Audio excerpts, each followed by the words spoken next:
I haven't done this in a while.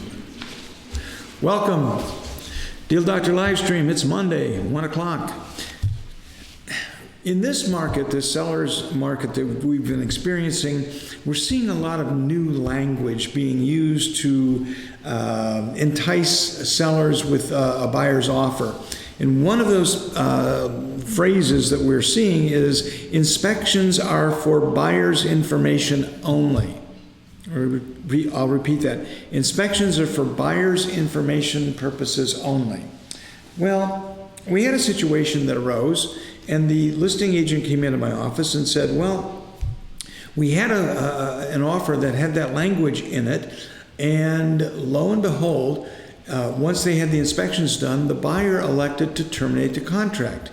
Isn't my seller, don't they have a right to the EMD? And initially I thought, yeah, they probably do, because if there's for informational purposes only, the only encompasses being able to terminate the offer. Well, we ran it by our attorney because we have so many agents who are dealing with this sort of language, new language out there. And so we looked at paragraph 15. This was done on the West Michigan Regional Purchase Agreement. So, be advised that this related to that purchase agreement only, but it probably expands beyond that to other purchase agreements and other experiences that agents are having out there. So paragraph 15 of the purchase agreement provides this language: buyer or someone selected by the buyer has the right to inspect the buildings, premises, components, and systems at the buyer's expense. All inspections and investigations will be completed within 3 days after the effective date. The results of the buyer's inspections and investigations are not acceptable to buyer. The buyer may, within the above reference period, by written notice to seller, either terminate this agreement and receive a refund of the buyer's earnest money, or make a written proposal to the seller. If the buyer fails to make a written proposal, blah, blah, blah, blah, blah. So, when they got it, and when they had the inspections done and they got the results, they perceived this. The buyer perceived that they still had the right to terminate the contract. So when we ran it by the attorney, one of the things that the attorney said is that the paragraph allows, during this inspection period, informational purposes only, buyers will not ask for repairs, price changes, or seller's concession based on the finding. And here's the crux of it. There are two things that go into it. First of all, under Michigan law, the main goal of interpreting a contract is to honor the party's intent as discerned from the words used in the contract. In construing a contract, courts assign the words in the contract their ordinary and plain meaning if such would be apparent to the reader of an instrument. Okay, well, how do you define only? How many different definitions are there for the word only? Well, it goes on to talk about it's ambiguous because there is no legal standing for the phrase for informational purposes only. The Michigan Court of Appeals, Michigan Supreme Court has not addressed what that phrase means with respect to residential purchase agreements. So the buyers, because of that ambiguity, they agreed in their minds that they would not ask for repairs, that they would not ask for a price change or seller's concession, but that they retained the right to terminate the contract.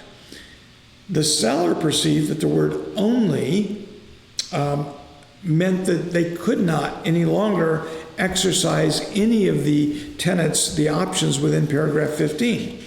So now we've got a situation. How are they going to resolve this? What's going to happen to the earnest deposit? And again, a judge sitting in a courtroom is going to have to decide something like that, because technically, if the seller wanted that option to terminate the contract stricken from the contract, they should have actually crossed out that or put language in there that says that the buyer shall not have the right to terminate this contract based on inspections. Very specific language. Buyer shall not have the right. Or buyer will forfeit their $10,000 earnest deposit. I would make it like very, very substantial. If they decide to terminate, that they would give up their earnest deposit if they elect that option. So the flaw here in this contract and the understanding that would cause the ambiguity, if you will, is that the seller believed that the word only eliminated the buyer's right to terminate the contract, but it didn't, according to our attorneys. It actually retained their right to terminate the contract, but they couldn't ask for a price reduction or seller's concessions or repairs. So, if you're going to get into a situation with one of these sort of ambiguous inspection language, this sort of ambiguous inspection language, make it very clear. If you're representing the seller, or even if you're representing the buyer, make it very clear what those inspections entail and what rights it gives the buyer to either terminate or ask for repairs or concessions. Likewise, the sellers should be aware of what they can do and what they are going to require of the buyer, such as giving up your earnest deposit if you decide later to terminate the contract or based on inspections.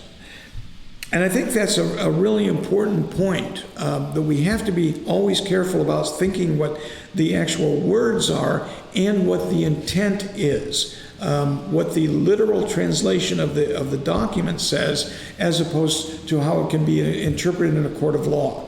And we're not lawyers, we can't give legal advice, but we can tighten up and create consequences, spell out consequences in our offers as well as in our counter offers from the seller side.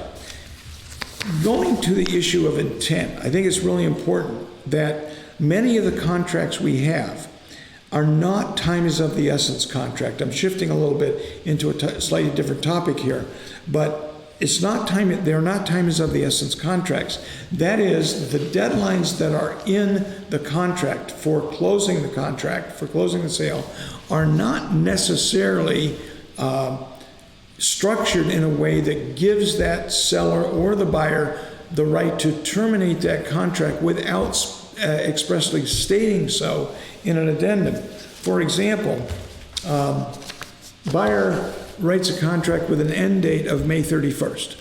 May 31st comes and goes, buyer hasn't gotten approval of the mortgage or whatever.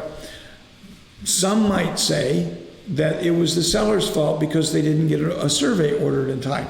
Or it might be the buyer's fault because they didn't get their mortgage documents to the lender in time.